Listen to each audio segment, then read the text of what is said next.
start recording. Yeah, started. Okay, so next.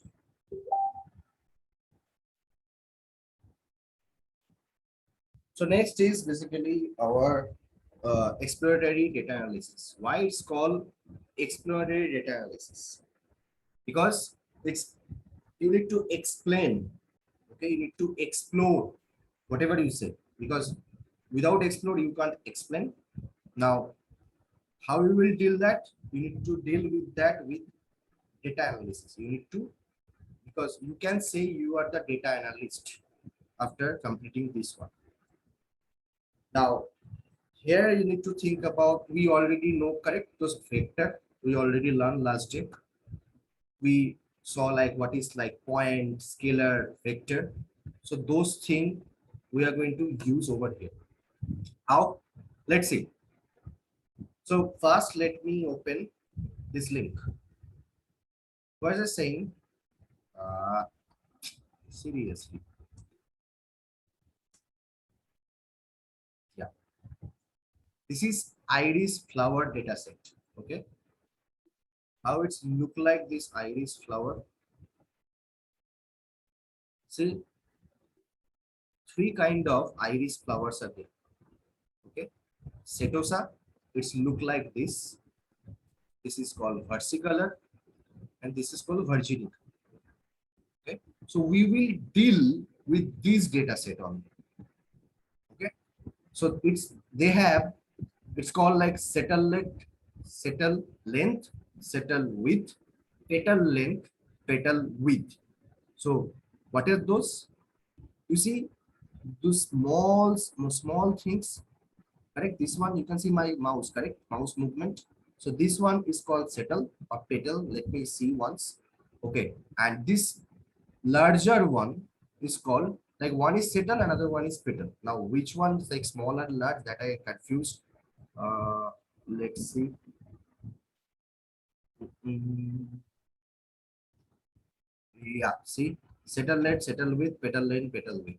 Okay, and species, this is the fifth thing. Species means which one, like setosa, this is like a setosa or versicolor or virginica. Total data set is iris, and first one is sepal length, sepal width, petal width, and species. Okay, so these 5 columns will be there in our data.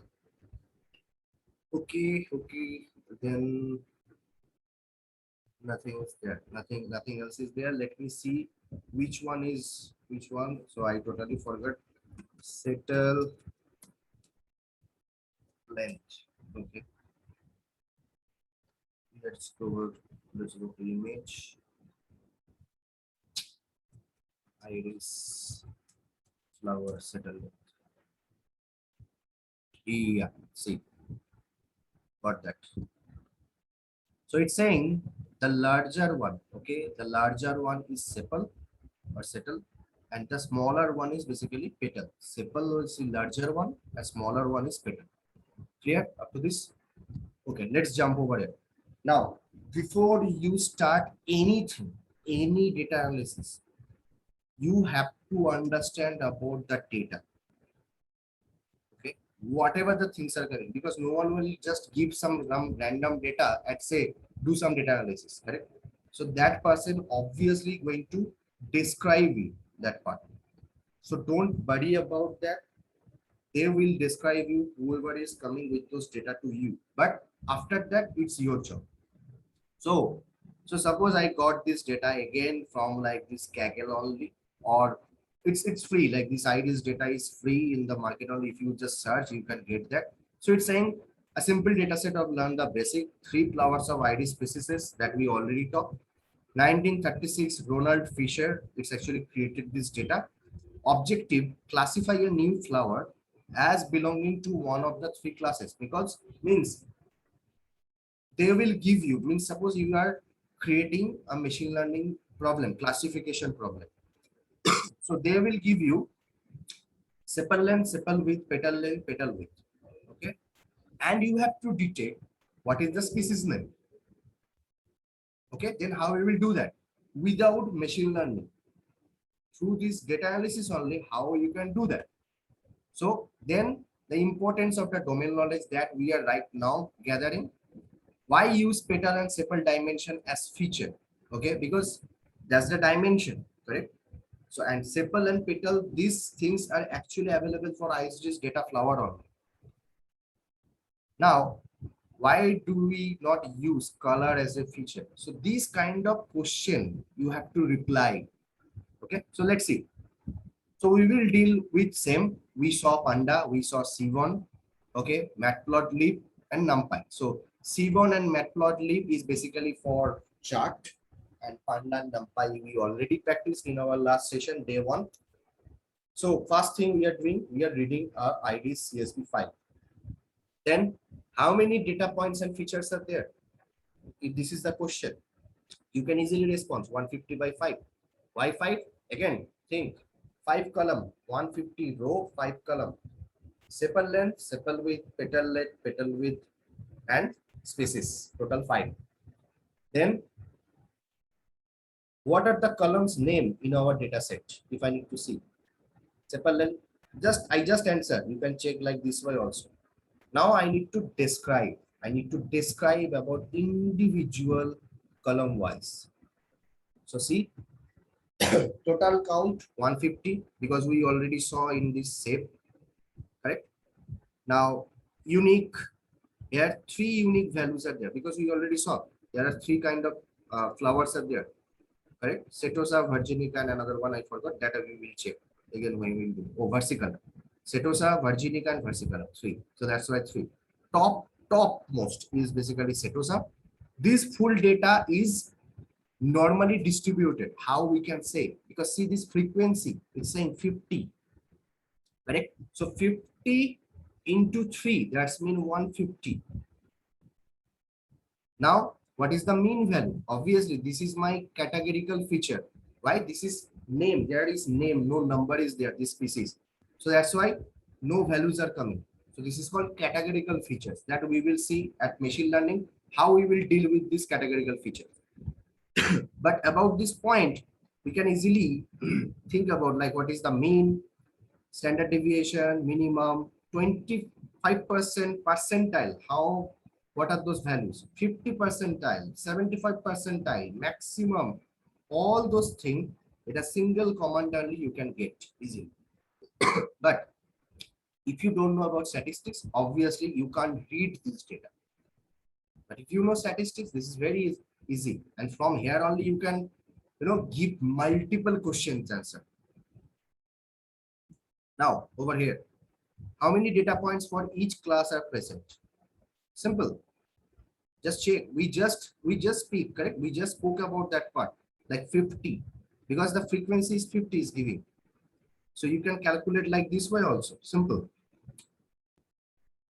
Now the fun part is begin. If I say I need to create a scatter plot based on sepal length and sepal width. So based on the sepal length and sepal width, can you understand what are those points? Okay, let me open this one. Yeah. Can you say like what are those points? If I say this one is my sepal length, okay, it's not sepal length. Sorry, this is like a based on the sepal length, sepal width. This is my virginica. Okay, this is my setosa. If I say like this way, can you understand? Obviously not, correct? Because this is not possible in this way because all colors are same. What I said, iris is my data set. Now plot, kind is scattered, that is my scatter plot.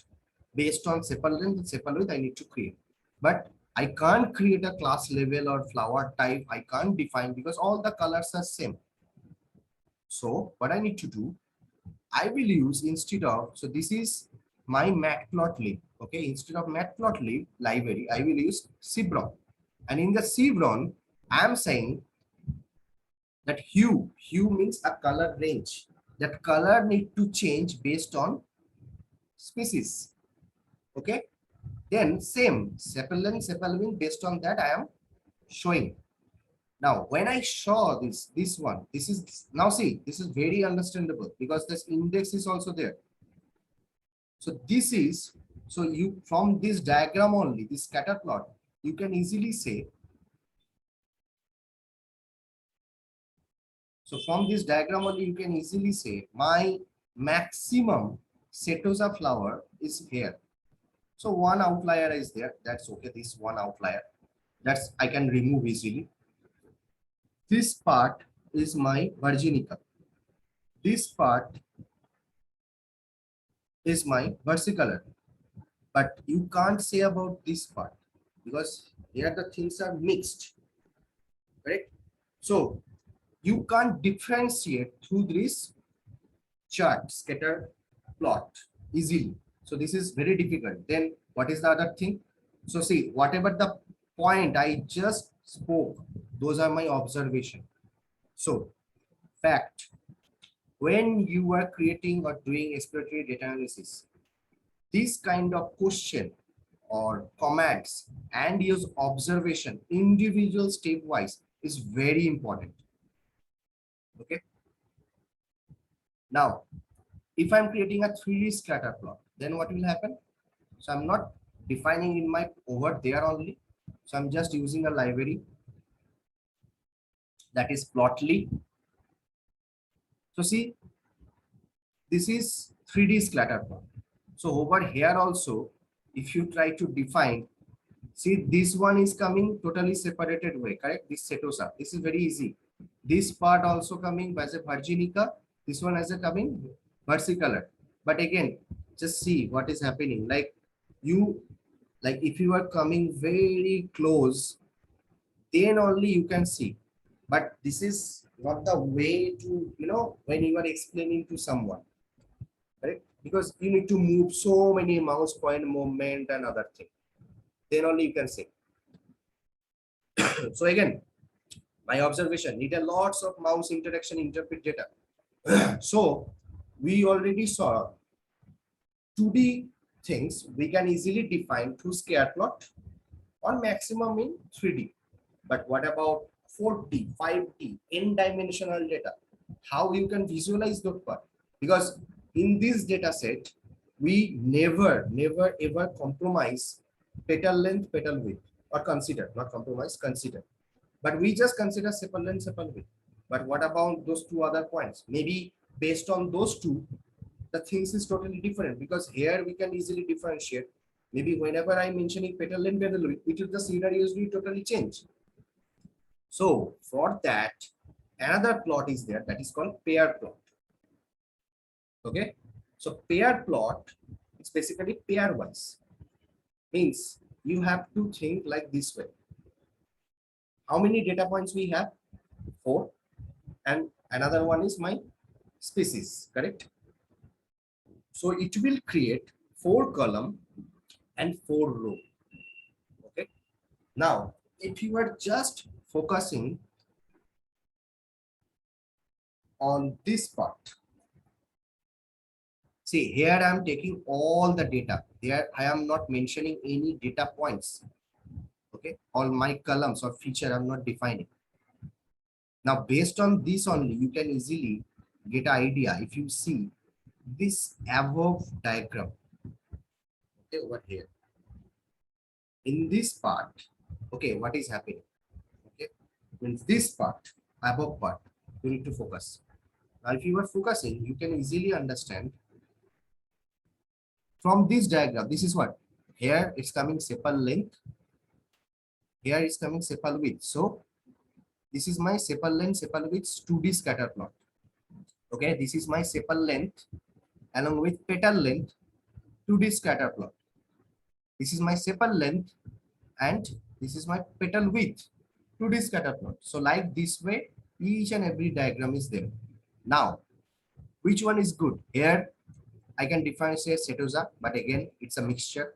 Here setosa is different. Now again it's a mixture. Here also some mixtures are there. Here, each and every point. Now here, now see this one.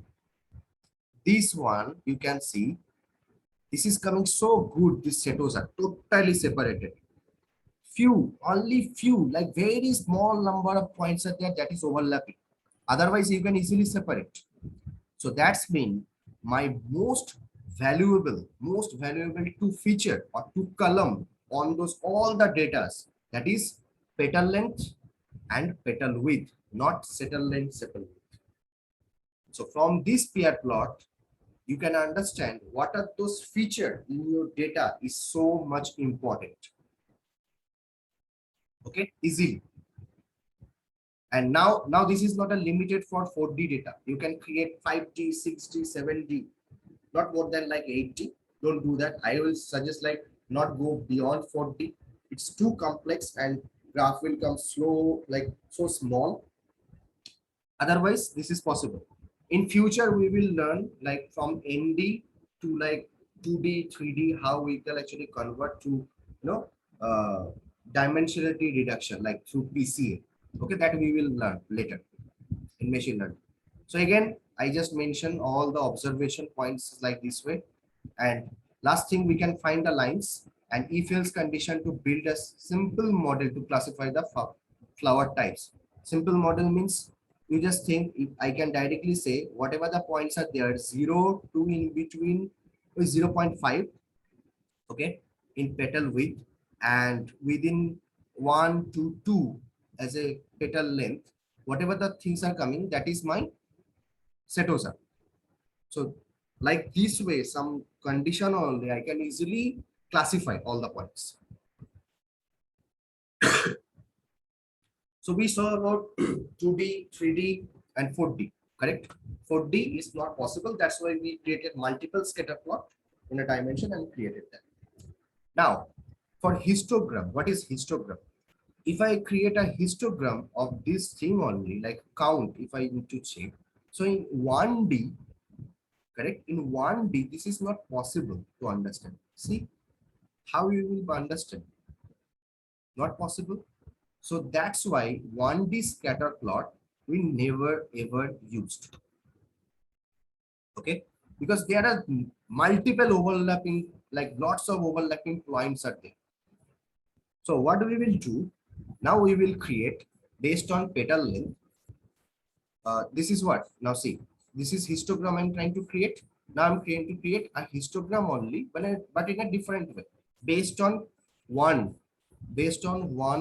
particular feature or column wise. So I am just considered petal length. Why I'm focusing on petal length, not like settle length? Because we already saw in this chart, this petal length one and this petal width one is perfect, correct? Now see, from here only you can, another thing you can observe, you see petal width wise.